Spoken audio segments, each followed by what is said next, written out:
नमस्ते सबैजनालाई। आज चाहिँ मैले स्पाइसी फ्राइड मटन लिएर आएको छु। यो चाहिँ 1.5 केजीको मटन हो।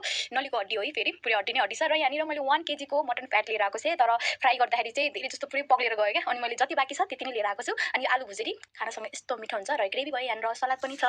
अनि ड्रिङ्क्समा चाहिँ आज हामीसँग चिसो पानी छ। ओके गाइज, अब चाहिँ म खाना सुरु गरिहाल्छु। ओके, आजको भिडियो हजुरले एकदम धेरै इन्जोय गर्नुहुन्छ भनेर let's start the video. Gravy खाना चाहिँ लुकेको छ फेरि, किनकि मटन टन्नै छ नि त। यहीँ राखौँ न। यो चाहिँ मटनको ग्रेभी है।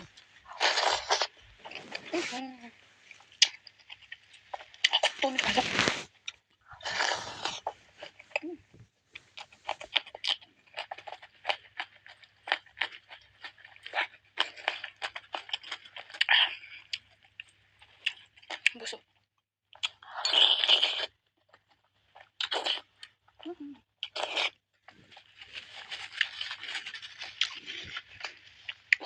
कस्तो मिठो भएको छ है फ्याट पनि।